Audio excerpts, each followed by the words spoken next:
Bom dia, pessoal. Aqui estamos para a nossa aula número 6, onde nós vamos falar sobre os sistemas de produção. Quando nós falamos sobre o sistema de produção, logo nos arremete para o sistema Just-in-Time. Esse sistema Just-in-Time, ele significa produzir bens e serviços exatamente no momento em que são necessários, ou seja, quando haja uma demanda real, é que eu vou me prover com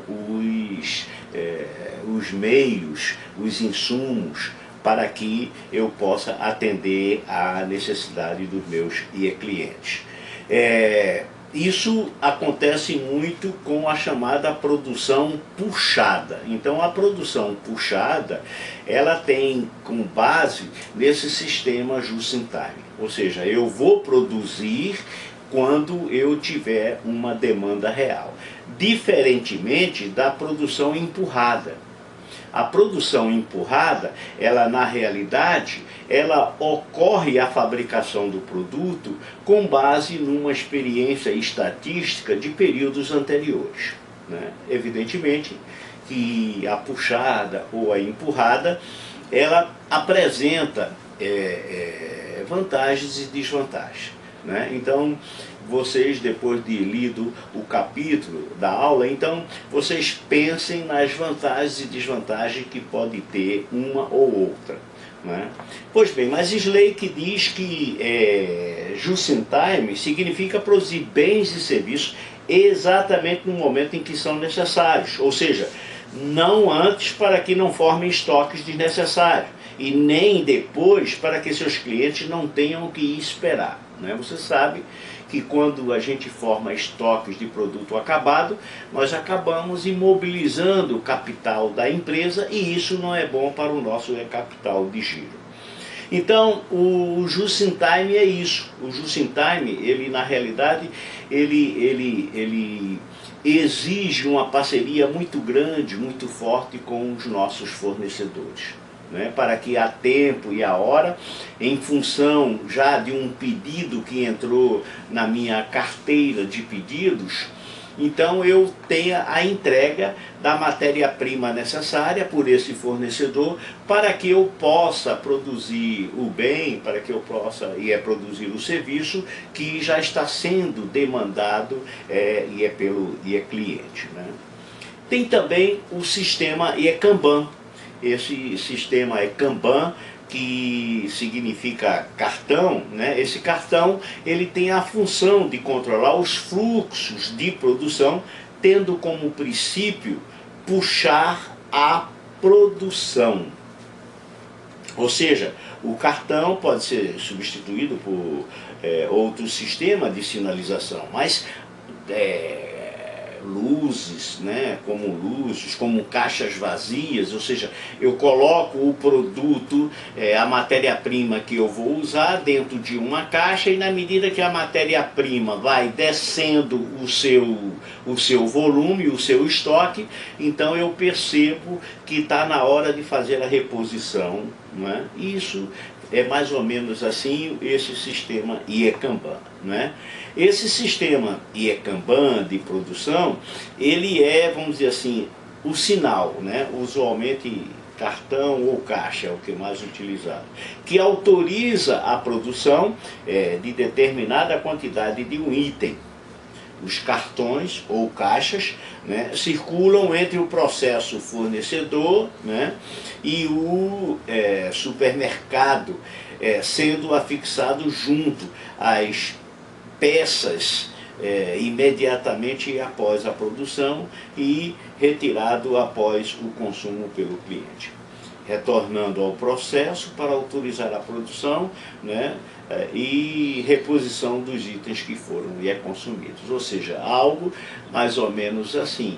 Eu tenho ali dentro daquela caixa um montante que é suficiente para atender as minhas necessidades de produção e na medida que o estoque vai baixando, então para mim já se constitui o alerta de reposição, né? Tem também os chamados Kanbans de movimentação. né? O Kanban de movimentação, Kanban de transporte, né?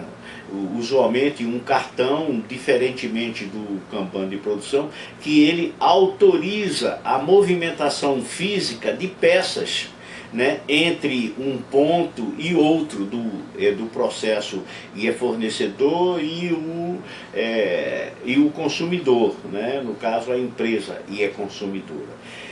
E é também um outro sistema conhecido por Optimized Production Technology, que na realidade traduzindo para o português se chama a teoria das restrições, né? Se a sigla em inglês é OPT, em português é TOC, né? TOC.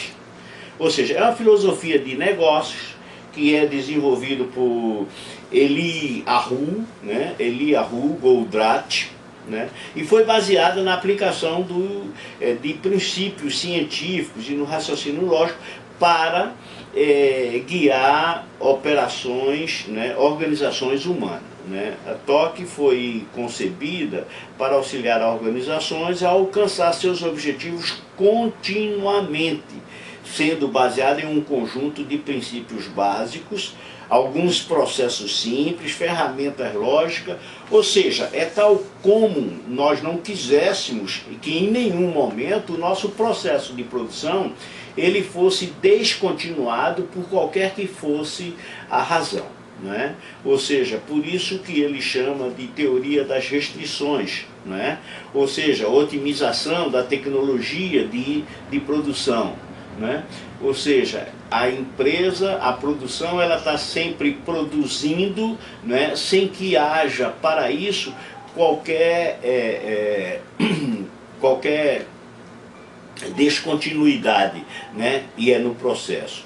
Ela foi, na realidade, desenvolvida, né, para focalizar a atenção na restrição da capacidade ou gargalo da produção. Imagine